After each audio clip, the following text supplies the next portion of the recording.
بسم الله الرحمن الرحيم إن الحمد لله نحمده ونستعينه ونستغفره ونعوذ بالله من شرور أنفسنا ومن سيئات أعمالنا من يهده الله فلا مضل له ومن يضلل فلا هادي له أشهد أن لا إله إلا الله وحده لا شريك له وأشهد أن محمدا عبده ورسوله.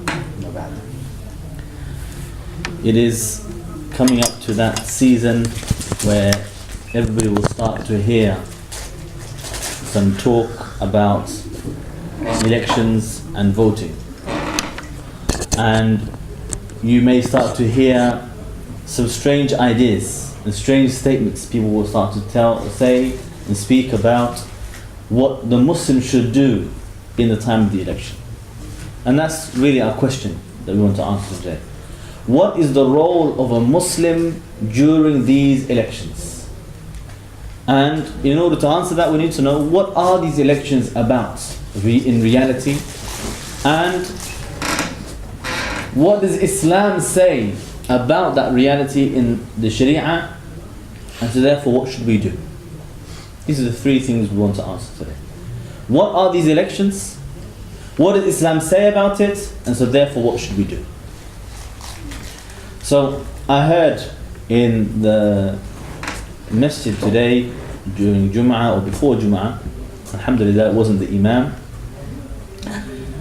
or I would not have prayed behind him, but somebody from the mosque committee, they made a little announcement. And subhanAllah, I thought, there's still another 3 months to go, but they're already starting now to prepare the people for the psyche of the voting. And I had to walk out. He started to say that voting is an amana. The voting is an aman, a trust. Okay? A trust to fulfill. Meaning something that you must guard and look after, and you mustn't let it down. You must not abandon it. And he started to say that we must be involved in political change, changing politically the society. And this is true, this statement is correct, we need to be involved. But what exactly is politics in Islam?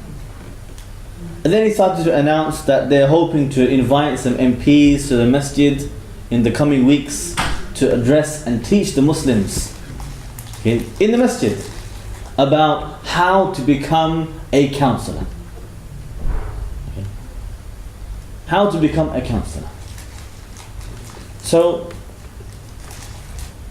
that leads to the question, really, is it allowed for us to bring MPs to the masjid? Okay. What happened to there's no politics in the mosque? What happens to the politics in the mosque will break your wudu? What happened to all of those stories? Now you bring the MEP, come and tell us about politics, about your kufr politics as well. Tell us all about your deen in the masjid of Allah. If you want to invite a non-Muslim to the masjid, is to tell him about the deen of Islam. Not bring the Christian and the Jew and the Christian and the atheists and the MPs. Tell us about your deen so we can embrace it. Tell us how we can become kafir like you. That's not what the masjid is for. Allah subhanahu wa ta'ala said, وَأَنَّ الْمَسَاجِدَ لِلَّهِ فَلَا تَدْعُ مَعَ اللَّهِ أَحَدًا.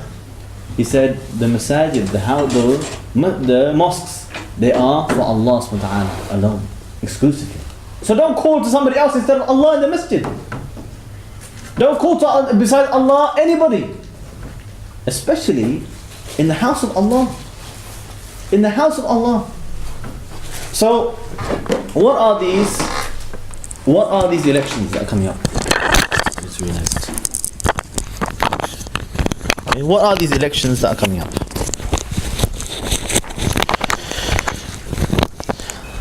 First of all, an election itself is, as they will tell you, just to understand the reality, it is just a process of selecting or choosing or making a choice. Okay? That's all it is. It is a styles and a means, and somebody could say, look, in general the styles and means in Islam are permissible. This is true. Styles and means to fulfill a duty or fulfill an action is allowed, it's permissible. So the voting, and maybe I should use the board here. Okay. We want to know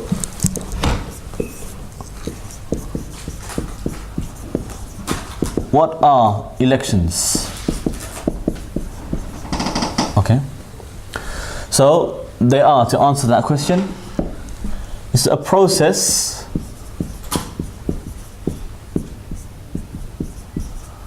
for selecting or choosing something. Okay? Okay, that's simple. It's a process of choosing something. So obviously we know how they work. Everybody makes a choice. And the idea is that whatever the majority they say about that choice, we will accept and we will fulfill it, we'll implement it. And they will tell you, the Muslims, some Muslims will tell you that, well, look, the Prophet ﷺ, he made shura sometimes with the Muslims, and he made it binding upon himself that whatever the majority says, that he will accept it. And this is true. In some cases he did this, even if he disagreed. For example, in the Battle of Khandaq, the trench, he asked them, should we fight them in Medina or go out and meet them? And he went with the majority decision, even if he thought another option was better.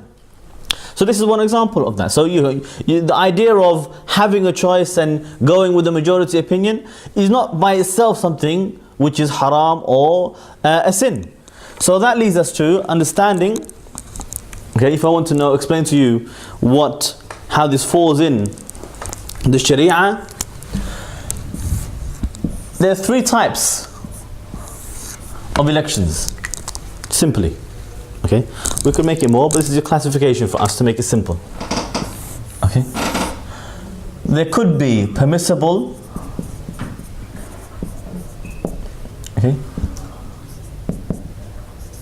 elections, okay, or votes, okay, elections. Okay, for example, should we fight the kuffar in the city or outside? So you probably won't hear this one in the masjid. But should we fight the kuffar inside the city or outside the city and go out to meet them in the fields, in the desert, or in their own cities maybe as well? That's the question. Or it could be, should we invade Persia or Rome first? Okay, or both? Okay, Umar, he chose the option, why not both of them? And he sent an army this direction, an army that direction. He dealt with both of them at the same time. Fair enough. So you can have this type of election. Ask the shura among the Muslims, what do you think? Shall we conquer Rome, or should we conquer Bilad al-Faris first? Should we conquer the White House, or should we conquer the greenhouse? It's up to you. Okay, this type of election is permissible. Okay, other things, maybe something which is not so, even this you can argue is even rewardable. To have this type of shura is, has reward, not just permissible. But let's say, there are other things as well, things that we can more relate to, maybe, okay, employee of the month, let's say. You have a business, you want to vote for employee of the month. Fair enough, akhi. Permissible, is allowed. You can do that. Choose your favorite chocolate. Let's have a vote today. Brothers, what do you want to have for dinner tonight? You want to have pizza? You want to have Turkish kebab? Or you want to have chicken and chips? Up to you. Have a shura, have a vote. The majority wins. Okay, we'll go with whatever the majority wants. Fair enough. This is permissible. Okay, this is allowed. Then you have other types of elections which are haram. And it's really a simple equation. If you're choosing something permissible, it's a permissible election. If you're choosing something haram, it's a haram vote or election. It's haram to vote in the issue. So for example, should we drink whiskey or wine? Actually, there's no halal option. Forget about lesser of the two evils. It's not about, okay, which one has less alcohol in it. Actually, it doesn't matter. They're both haram. Forget about lesser of the two evils. They're both evil. Why do you have to choose evil for? Choose this one, akhi. It's better for you. It's permissible. Why do you have to go for the wine or the whiskey for? Don't tell me beer or not beer or whatever. I was talking to one kafir who said, I used to ask him, do you drink alcohol? He said, no, I don't. I just drink beer. I thought, you know, to be honest with you, it's us. We're ignorant. We don't understand. Okay? For him, beer has really just a small amount of alcohol, not like the others that get drunk. Okay? For us, I don't understand the difference. The alcohol is alcohol. It's the same thing. But for him, he's thinking this is the lesser of the two evils. For me, you know, for him, he's thinking, well, look, you know, at least I don't get drunk and go out of my mind. I just have this little bit of beer. But for us, they're both alcohol. What's the difference? Oh, do you take drugs? No, I just smoke cannabis. Yeah, it's drugs. It's still haram. It's still intoxicants. Don't tell me lesser of the two evils. So, oh, at least I don't take coke. Yeah, it's still drugs. So, haram is haram. The lesser of the two evils is still evil. The lesser of the two haram is still haram. Okay, we don't have this idea or this choice. Also, there's a hadith even, you see. There's a hadith about the one who's given a choice between three. Okay, the choice of zina or alcohol or murder. Okay? This hadith, Imam Nawawi reported and he commented on it. He said a man was given a choice between three. He can either commit zina or drink alcohol or commit murder. So he took what he thought was the lesser of the three evils. So he said to drink alcohol. He drank the alcohol and became drunk. While he was drunk, he went with a woman, committed zina. And while they were committing zina, the baby was crying, and so he murdered the baby. All because he's drunk. Imam Nawawi said his mistake was, he took one of the choices. Why did he take a choice for? He should have left all of them. That was the lesser of option. That was the best option. Is you leave the zina, leave the alcohol, leave the murder, don't do any of them. Why is everybody intent? You say, Akhi, look, voting is an amana, we have to choose one of them, so we have to choose the lesser of the two. Why do you have to choose any of them for? Why not remove all of them? Remove the whole parliament and establish Islam. No, you become Khawarij. Suddenly become Khilafah is the only option. You know, I was watching a video, the brother was saying, okay, this man, subhanAllah, anyway, I'm going to leave that inshallah for later. Okay, so these are options inshallah. Zina, alcohol, murder, this type of election or voting or choice is completely haram. You can't make these choices. Okay, the option of, okay, shall we, let's see, okay. There's sweets going around. Okay, mashallah, alhamdulillah. See, this is a halal election. You know, which one do you like? No. Okay. You know, which one do you want? You know, you can choose any. What was your favorite sweet? You know, favorite sweet of the month or sweet of the year. This is halal. It's permissible. But if they start to bring us, you know, some pork or some unslaughtered meat, dead meat, stunned meat, okay, they say to you, what's the better option? Stunned meat, okay, or pork? Okay, just leave both of them. Have some vegetables. You know, it's fine. Vegetables halal. The others are not halal. So yeah, so let's check this on this. Stunned meat. Because people have this idea. Why you make life so difficult for me? Okay, just because it's stunned meat, why can't I eat it? Because it's haram. You know, stunned meat, okay, or dead meat. Okay, both of them haram. Then you have, and I need a different color for this one just to highlight it inshallah. Kufr or shirk elections.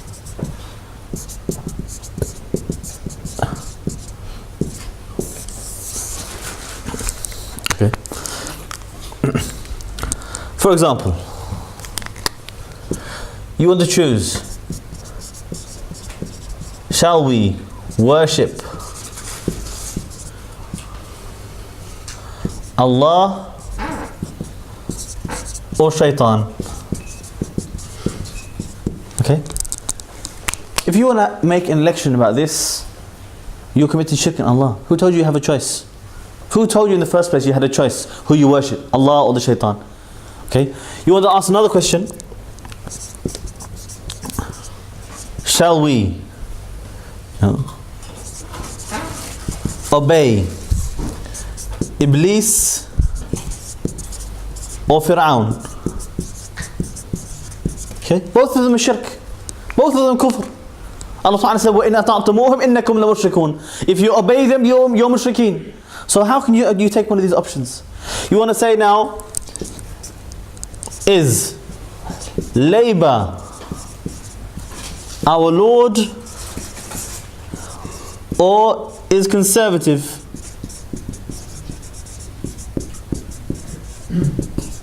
Okay, and why do I say Lord? Lord, why? Because Allah Ta'ala declared the one who legislates laws, that is your Lord. اتخذوا أحبارهم ورهبانهم أربابا من دون الله. They took their rabbis and priests as lords instead of Allah. Why? Because they made haram halal and halal haram. And what do you think the MPs do? What do you think the MPs do in the parliament? They sit there debating according to their own desires and their own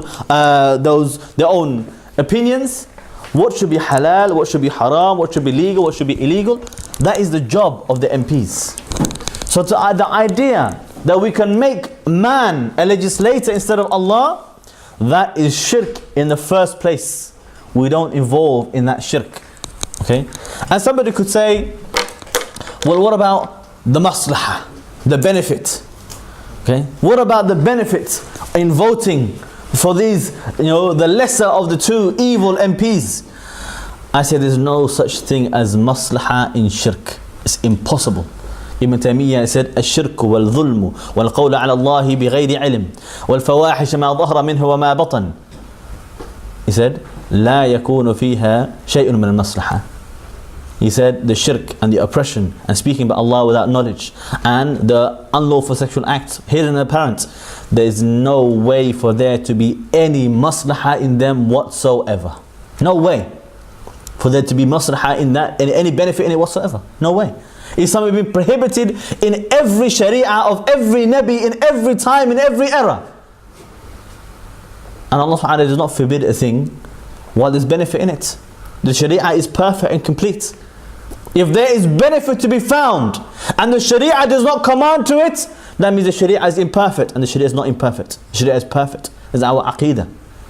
If you think the sharia missed something and there's benefit to be found by disobeying Allah, there's something wrong with your aqeedah. Something seriously wrong with your aqeedah.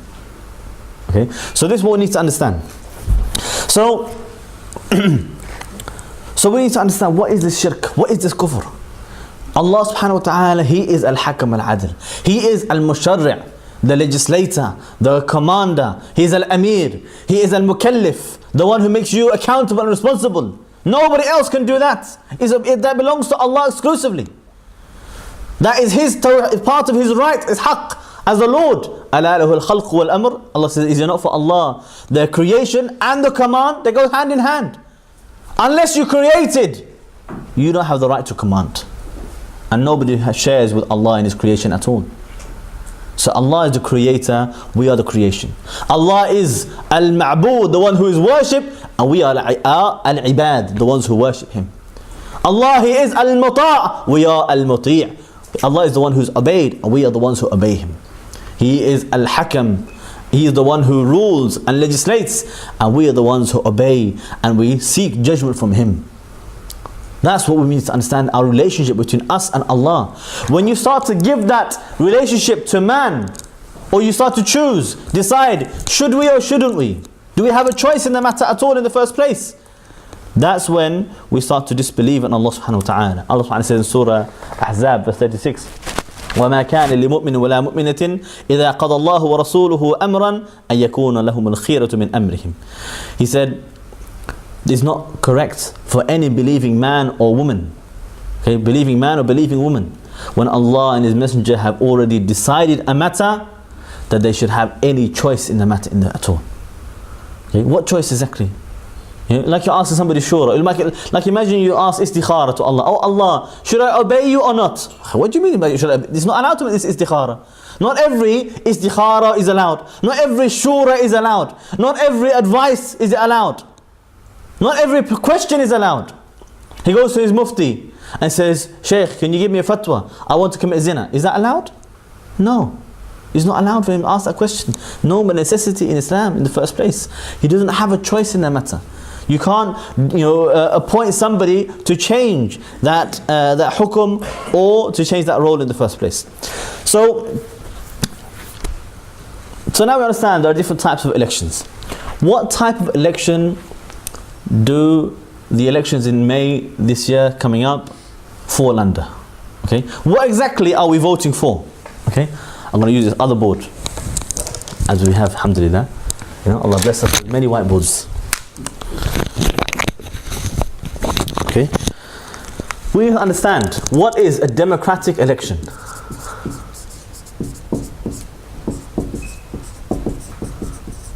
Okay.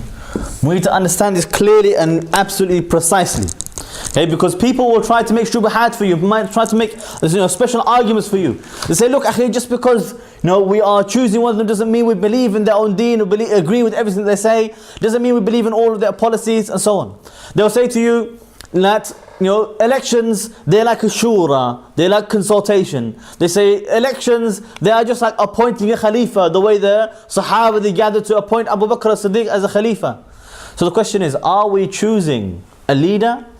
Are we choosing, advice, shura or consultation? Are we choosing an enemy to fight against? What are we exactly choosing? What are these elections about? Okay, democracy is built on certain principles and is a Western term. Okay, we don't add our own definitions to it. We can't assign our own meaning to it. Like somebody wants to say that actually Christianity is Islam, essentially. What do you mean Christianity is Islam exactly? This is their deen, let them define it for you. They say, no, they're all Muslims. They just don't know it yet. No, they're all Muslims. No, you meet some people like this, they really think, no, actually they believe in God, so therefore they're all Muslims. Okay? The Christians have their own belief. And Allah declared those who share their belief what they are. So the Christians say, no, Christianity is to say Jesus is God. The Christianity is to say that God is the third in the Trinity. And Allah subhanahu wa ta'ala said about them what? He said what? لَقَدْ كَفْرَ الَّذِينَ قَالُوا إِنَّ اللَّهَ هُوَ الْمَسِيحُ ابْنُ مَرْيَمَ. He said they are disbelieved, those who say Allah is Jesus son of Mary. He said لَقَدْ كَفَرَ الَّذِينَ قَالُوا إِنَّ اللَّهَ ثَالِثُ الثَّلَاثَةِ. That they are disbelievers, those who say Allah is the third in the Trinity. Simple for you. But he said, no, this, you can't call them kafir, it's not correct. Allah said they're kafir. He said, no, but it's a dirty word, it's haram. Don't say that, astaghfirullah. You can't have this change in the terminology. You want to change the Sharia term, put your own term. And change even the terms of the kuffar, and you put your own meaning to it. They're saying, we worship the idols. No, you worship Allah. No. They worship idols, they said it themselves. So democracy is their deen. They tell us what their deen is, and we tell them what the hukum is, based upon the Quran and Sunnah. So democracy is a term that comes from the Greek. Because the Greeks are the first ones, who invented the, democracy. They're the ones who first started it. It comes from the words demos and kratos. These two together. Demos meaning the people, kratos meaning the laws, meaning the law for the people. Democracy is the law of the people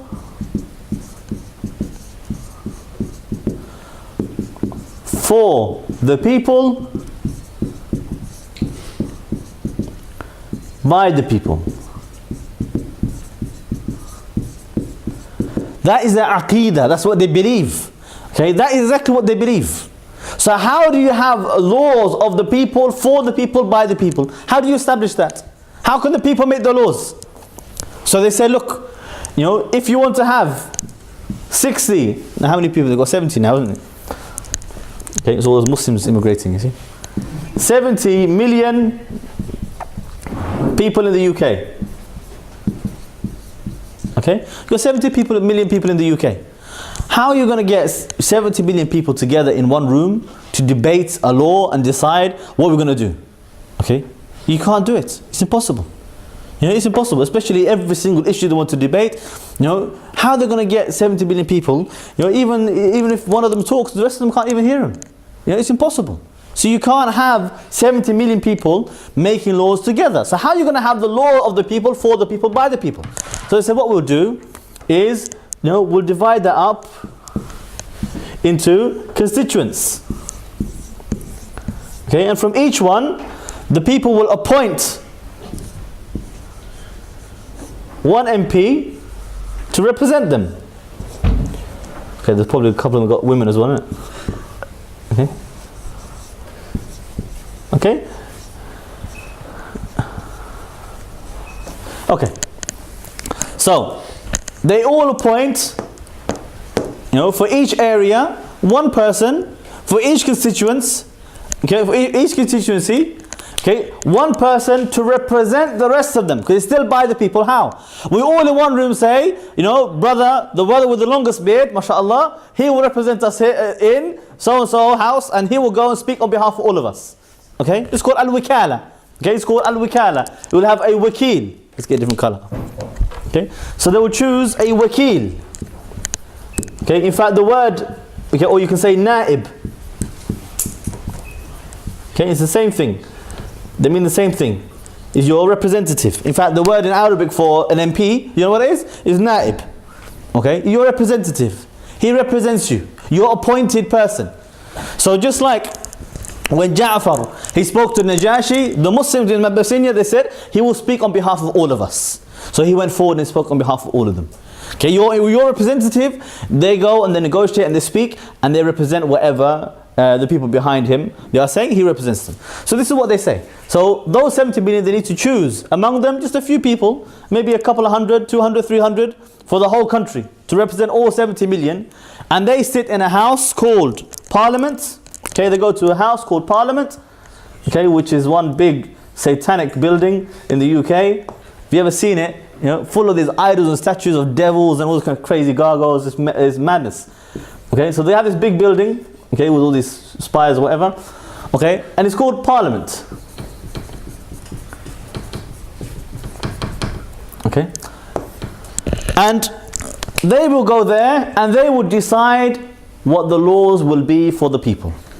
Okay, what laws will be for the people. So they will decide laws and legislate. Okay, and don't be confused at all about this. That is what the MP does. They legislate laws in parliaments. Go to the Parliament's website. Okay, go to Parliament's website. Okay, they don't go there to learn tajweed or to make tafsir of the Quran. They go there to legislate laws. Go to Parliament's website officially. The first thing you'll see when they say about us, what is Parliament? Parliament is a house of legislation. It's a verbatim quote from their website. How Parliament is a house of legislation. And what is an MP? What is his job role? They don't clean streets and they don't, drive taxis. They are legislators. That is their job. Is the only job role they have. Is they are legislators. Okay, they don't walk the beat with the police. They're not police officers. They're not, they don't even, decide. People, they always ask you, what about traffic laws? What about the speed limit? How are you going to... MPs don't decide the speed limit either. They don't go to your local road and put up a 40 mile per hour sign. That's not their job. Their job is to make laws in parliaments. They make the legislation which the rest of the country will then be governed by, be ruled by. Okay, so that's what elections are, the democratic elections. That's what the elections in May are. You are choosing, okay, you are choosing somebody as a wakil, as a naib, representative.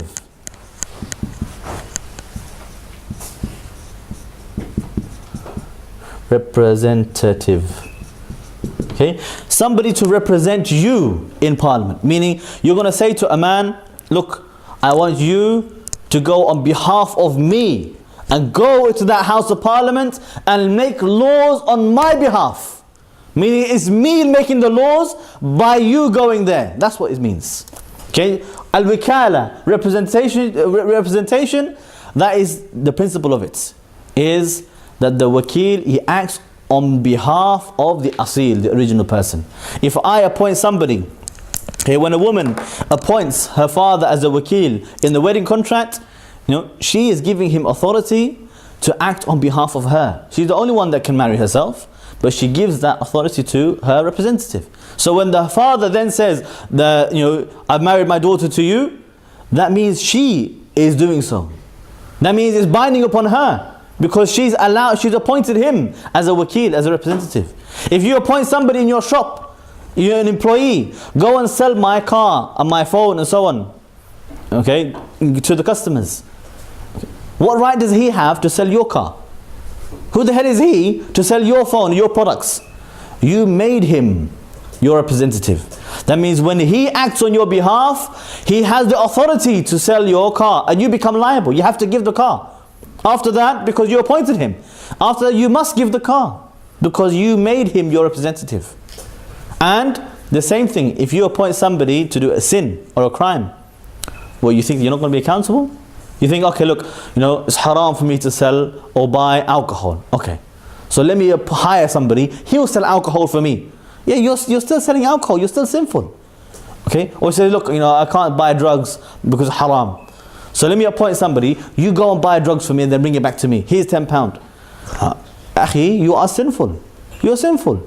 You're sinful just like him. And if you say to somebody, you go, I'll give you £15,000. This is the going rate apparently, from what I learned in prison. Okay, go and murder so and so, I'll give you £15,000. Okay, if the person goes and murders him, what, you think you're not a murderer? You think you won't have punishment, capital punishment? When they catch you, you say, no, it wasn't me. He's the one who did it. What, you think you're not accountable? In every law, even man-made laws, they will say, no, you're just as bad as him. You're both murderers. That's what they will say. And the Sharia as well. The wakil is not the only one. The one he represents, he's liable. So if you tell somebody, go and murder somebody on my behalf, and then he murders him, you're a murderer and you'll be punished. Okay? And if you say to somebody, go and make sujood to an idol on my behalf, in my name, well, you think you're not mushrik? You think just the one who made sujood is mushrik? You're mushrik as well.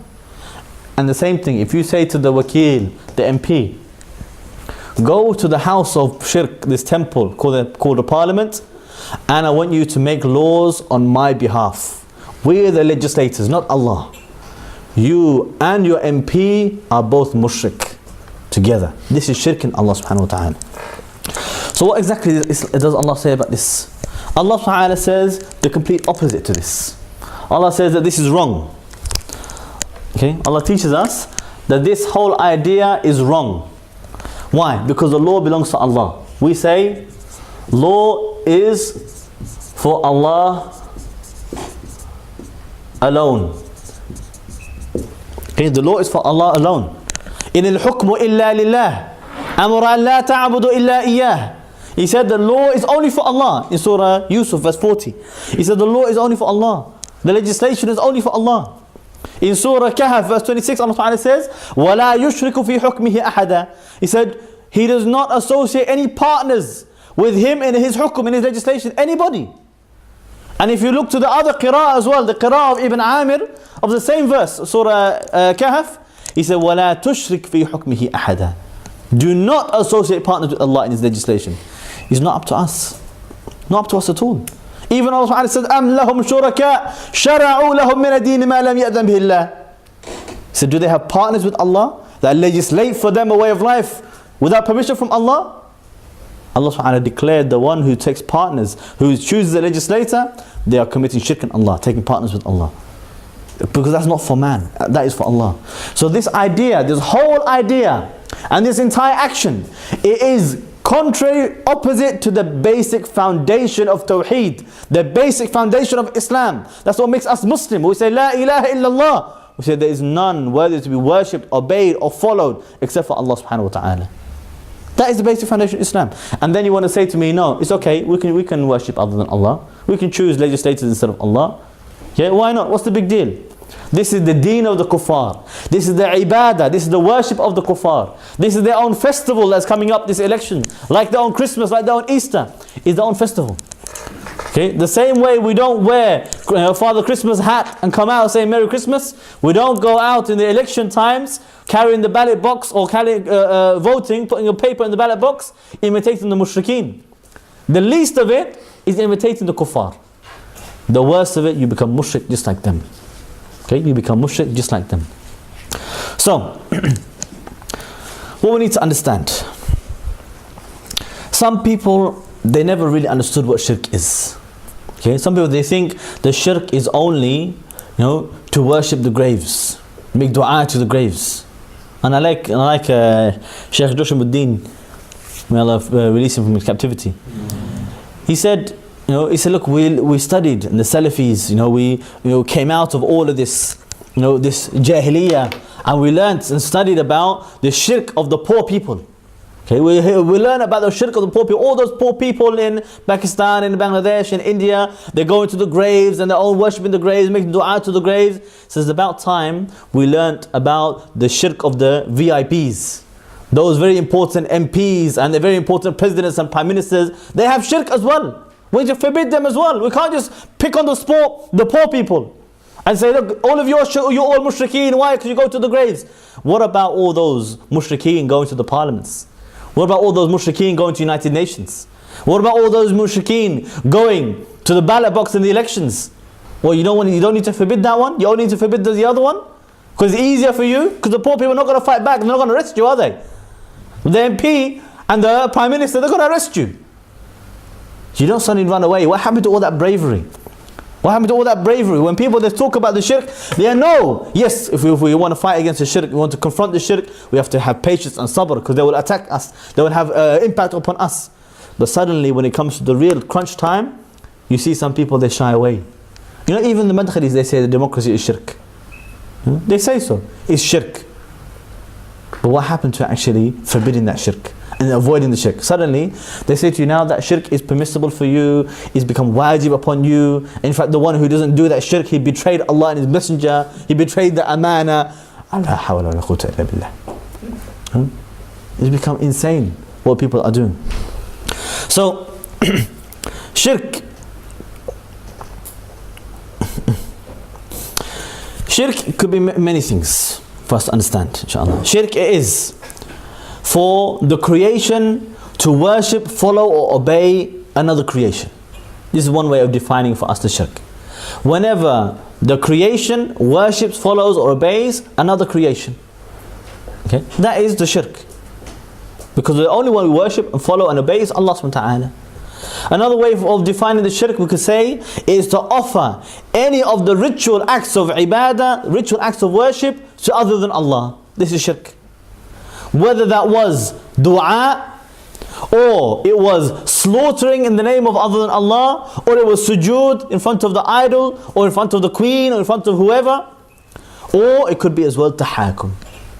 Seeking the judgment and the laws from other than Allah is shirk. Ibn Taymiyyah rahimahullah said in Majmu' al-Fatawa, he said at-tahakum is ibadah from the ibadat. It is worship from the ritual acts of worship. And whoever associates with Allah in his arbitration, he is mushrik. Because Allah Ta'ala says in Surah Nisa verse 60, He said, أَلَمْ تَرَ إِلَى الَّذِينَ يَزْعُمُونَ أَنَّهُمْ آمَنُوا بِمَا أُنزِلَ إِلَيْكَ وَمَا أُنزِلَ مِنْ قَبْلِكَ يُرِيدُونَ أَن يَتَحَاكَمُوا إِلَى الطَّاغُوتِ وَقَدْ أُمِرُوا أَن يَكْفُرُوا بِهِ. He said, have you seen those who falsely claim to believe in what was revealed to you and what was revealed before you? And yet they seek judgments from other than Allah. They want to seek judgments from other than Allah when they were ordered to reject it. They were ordered to disbelieve in it. So we need to understand that this is a form of shirk as well. Okay? It is shirk as well. When we start to take the laws from other than Allah, we establish, legislators instead of Allah. And I can see obviously you brothers are very tired, it's very late, so I'm not going to go too long. There's a lot we could talk about it, but we'll try to summarize inshallah and keep it brief. So maybe we'll come back for the shubuhat and misconceptions another day, another session inshallah. But just very quickly on this topic of tahakum, and we want to summarize it very quickly for you. Do we have a rubber? Yes. I'm going to rub out my artwork first, inshallah.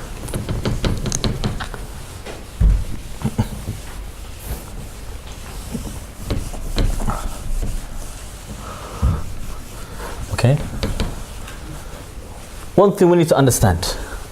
Okay. There are three types of authority. Okay, three types of authority. Okay, as-sulta.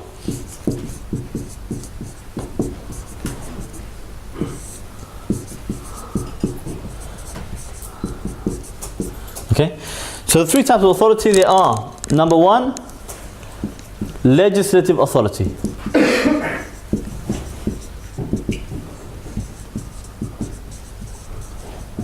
Okay, this is called sulta tashri'iyya.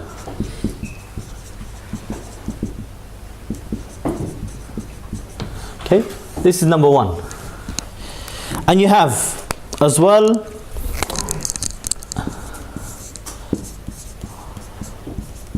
سلطة تنفيذية. Okay, executive authority.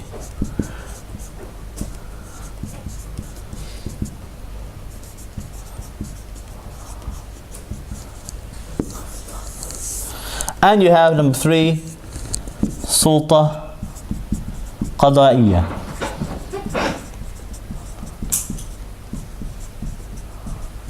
Judicial authority.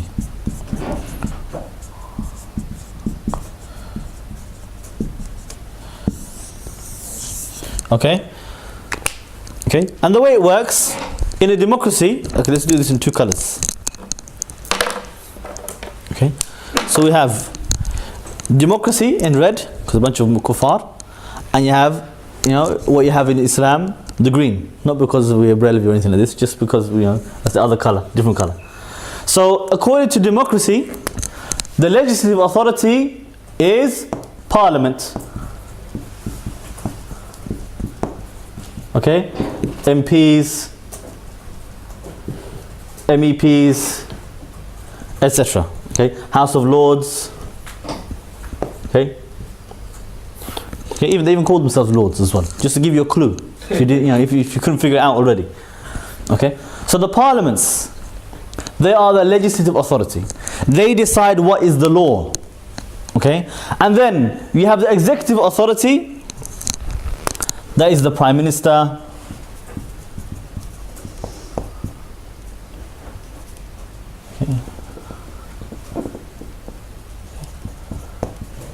Okay, or you might have presidents in some countries, the ministers, mayors, councillors. I mean, all of those people that will actually make policies and decisions and implement whatever Parliament says. So there's a link between this. Okay? Whatever the Parliament says, these executive authorities, they're the ones who actually have to execute it and administer it. They have the administration. They have no choice except to implement what the law says, what the Parliament says. The Prime Minister can't just make up his own laws whenever he likes. Okay, that's not how it works in democracy. Okay, or even in, you know, in many other, you know, so types of government. So prime ministers, presidents, ministers, the mayors don't go into authority and they just say, okay, look, I'll do what I want. You know, you may think that Lutfur Rahman in Tawal Hamlis is implementing Sharia. He's not. He's implementing what Parliament says. He's implementing man-made laws. Okay, don't be confused by his name. Okay, I know the EDL probably think he is. They think he's, you know, he's implementing Sharia. He's laid down the Iraqi laws, they say, you know, in London. No, you know, he implements the parliamentary law. Whatever the law in Parliament says, they implement it here. Okay, they're the ones who implement whatever Parliament says. And if the Parliament changes its mind, they have to change their mind, because they take their laws from Parliament. They don't take it from themselves. They don't decide it themselves. Okay, so these are the executive authorities. And then you have the judicial authorities. They are the courts, you know, the judges, okay, the magistrates and so on. All of them, crown courts, all of them, they do the same job. Their job is to remove disputes. When the people, they dispute over each other, with each other, okay, they go to the court, and the courts, what do you think? They just make up the ruling as they go along? No, they have to take whatever the Parliament says. So they must judge by the law of Parliament. So this is the real authority, the legislative authority. That is the one who makes the laws. And the courts judge by those laws. And even sometimes the judge will say, look, I disagree with it, but that's what the law says. And that's how, and they have to judge by it. They have no choice. And then when somebody appeals, they go to the House of Lords to change the law, so then they can overturn the court's decision. Why? Because the judge can't go outside the laws. When they want to sentence you, they go by whatever the law says, he can sentence you. Minimum, maximum, set by the law. They don't have any other choice besides that. Okay? So that's how the authority works, these three types of authority. Okay? So in a democracy, the people make the laws, and the people implement the laws of the people. Okay, so the laws of the people, by the people, for the people. It will be all three of them. In the Sharia, in Islam, the legislative authority is Allah subhanahu wa ta'ala alone, exclusively. There's no way for anybody to make laws except for Allah. No way for you to make laws except for Allah. Only Allah makes laws. And the people who have the executive authority, they are who? Is the Khalifa, his governors, the walis. Okay, you can have the emirs of whether of jihad or any other executive authority, whoever they are, amil, whatever position they have in the states, they will implement only the laws of Allah subhanahu wa ta'ala. Also, وَأَنِحْكُمْ بَيْنِهُمْ بِمَا أَنزَلَ اللَّهِ وَلَا تَتَّبِعْ أَهْوَاءَهُمْ. Rule and judge by whatever Allah revealed, and don't follow their desires. Allah left no room for you to say we will follow different laws, only the laws of Allah subhanahu wa ta'ala. And He said, be careful of them in case they divert you from even some of what Allah revealed. Don't leave any part of what Allah revealed for the people. So you have only one choice, to rule by what Allah revealed. You take Allah as a legislator. Okay? The whole concept of democracy is shirk from its roots. Because He said, no, there is no Allah involved in legislation. As far as democracy is concerned, Allah has got nothing to do with it. It's only the people. They want to say that not any hukmu illa lillah, that is not, the right legislation is only for Allah. This is no, the right to legislation is only for what? For ash-sha'ab and nas, for the people. That's what they believe. Whereas in Islam is opposite. And in the Sharia we have as well courts. And we have judges. Okay, whether it is judges of the normal courts or of al-madhalim or the hisbah, whatever it is, you know, all of them, they are judges that will judge in their courts to remove the disputes of the people according to what Allah revealed alone. Okay, so there's a difference between democracy and Islam and Khilafah system. So what are we choosing and selecting in these elections? Because people will say we have elections for a Khalifa. Is allowed to have an election for a Khalifa, because this is Sulta Tanfidiyya. Human beings can have this type of authority. Okay, you can even have a little vote if you wanted to, really, for a judicial authority, for a judge, but that's not really how it's done. The Khalifa appoints it and that's it, finished. Okay, but yes, these are human positions. Human beings are allowed to be, judges are allowed to be, you know, in authority, executive authority, as long as they rule by whatever Allah revealed or judge by whatever Allah revealed. But this, it is the role of the Creator. That belongs to the Creator.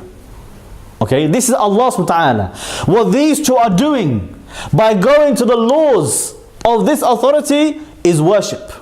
Okay, so they are worshipping. Okay, when you judge by this law, you are worshipping the one who made that law. When you rule by this law, you are worshipping the one who made these laws. That is ibadah. That is the worship. That is the tawheed. So the Muslim, we understand, this is the Lord, the Creator, and these are the creation, the worshippers. So when the democratic elections coming up in May, they are saying to you, let's choose the Lord for us to worship. Let's choose the Lord for us to legislate the laws for us, for our society. They are saying to you, choose your Rabb. Who is your Rabb that you want? Do you want your Rabb to be Labour MP or Conservative MP or Liberal Democrats MP or Respect MP or whoever? Whatever, it doesn't make any difference to us. Okay? It doesn't make any difference to us. What they're basically saying to you is, no, if you worship me, I'll give you a mosque. And he's saying to you, if you worship me, I'll give you 2 mosques. And the other one saying, if you worship me, I will still fight against the Muslims in Iraq. So they say to you, Akhi, which ones are lesser of the 2 evils? They are all shirk. They are all tawaghit. They are all shaitan. Okay? And I'll just finish this talk inshallah with one analogy for you. One simple analogy. Sometimes, the people, they understand matters when it's brought back to their own fitrah, so they can understand easier. And I used this example before, and I'm sorry for that I have to give this example, but sometimes you can only use the example that will have impact on the people. Imagine we were, living in a time and a strange place with the strange way of life around us in Darul Harb and Darul Kufr, okay, where the community is ruled by gangs, okay, bunch of gangsters, and they're all pimps and drug dealers, okay, and you have the red gang, and you have the blue gang, and you have the yellow gang. It's not too far, from reality. There probably is a red gang and a blue gang, but this one in particular, red gang, and a blue gang, and a yellow gang, okay, and every 5 years, what they did in order to stop all the bloodshed, because there used to be fighting and war between these gangs, so they said, look, instead of having all this bloodshed, what we'll do is every 5 years we'll allow the people to choose which gang could be in charge of the drugs and the prostitutes in the area, okay, and then nobody will fight, everybody will just accept and obey them. So all the gangs agreed. So they went door to door, and they asked everybody in the community, which gang do you want to, deal the drugs in the area and to pimp all the girls in the area? What do you think? Red, blue, or yellow? And along came, one, very, what can you say, westernized Muslim, mashallah, moderate chocolate Muslim. He wanted to join one of the gangs, and he started knocking on the doors, and he said, look, I'm Muslim, I've started my own new green gang, okay, we wear turbans when we deal out drugs, okay, and so look, we want to come to you, we offer you a better way. Look, I promise to you that if you vote for us, make us in charge of the drugs and the prostitutes, then we will never hire any Muslim girl, and we will never deal drugs to any Muslim, and we'll take it all away from the Muslim areas, away from the mosque, and we'll go and deal drugs to the kuffar only. What do you think? Will you vote for us? Is there anybody that would dare give you the fatwa and say, yeah, choose the Muslim, tell him, you go and deal drugs, mashallah, brother? Do you think they're going to give you that fatwa? You think that's allowed? You think anybody with any common sense will say to you, no. What you do is, you remove all of those gangs and say, nobody's going to dare deal drugs in our area. Because we have, mashallah, Muslim patrols, they're going to remove all of you. That's what you want to do. Okay, that's what you want to do. And the strange thing, people make all the excuses for the shirk. And they say necessity, but we have no choice, and the haram becomes halal because of necessity, and because of the lesser of the two evils, and because of the maslahah, and because of all these problems, therefore it becomes halal. Okay? The only thing that doesn't become halal is the jihad. Why is the jihad not halal? They said to you, this is the only way that we can have a say in politics, and the say in authority, and to remove the evil of those kuffars, those really bad, evil kuffar. Okay. Well, the Mujahideen, they did something, to remove that evil of those authorities as well. They took charge and declared Khilafah. What was wrong with that? What was wrong with that? They said, no, it's khuruj, it's haram. Even if you say it's haram, I thought you said necessity makes haram halal. I thought you said all of that maslahah makes even the haram and the shirk and the kufr halal. Why not the jihad? Jihad was never haram in the first place. Okay, this man, Sheikh Haytham Haddad, he said in the video that they were doing something wrong by revolting against their leaders, their rulers. We're talking about Dawla. Which rulers exactly were they revolting against? Bashar Assad? Nur or Nuri al-Maliki? Which one of them was Muslim in the first place? Both of them Kafir Asli. This one Nusayri, this one Rafidi. You say to me that no one's supposed to rise against those rulers? Even though you say to me is allowed to vote for some mushrik, Jew or Christian, in order to remove the harm of another Jew or Christian, but they're not allowed to take authority by jihad and remove all of their harm of the Nusayri and the Rafidi by establishing Islam, not establishing some lesser kufr, no, establishing Islam. You say to me that's haram, and that's baghi, and that's khuruj, and they become deviant, they become sinners, and you're not allowed to support them, not allowed to help them, and you're obliged to fight them. Is that what you're saying to me? Some complete, back to front fiqh. Complete back to front, upside down, and they think it is Sirat al-Mustaqim. It's not. It is misguidance. this whole idea of compromise with Islam, commit the kufr, commit the shirk, adopt and imitate the mushrikeen in their own deen, in their own religion, in their own kufr, in order to get a little bit of maslahah, that is hypocrisy, is being two-faced, and it is compromising the deen of Allah, and it's complete bid'ah as a minimum, and deviation and misguidance, and kufr as well in the highest regard. وآخر دعوانا الحمد لله رب العالمين.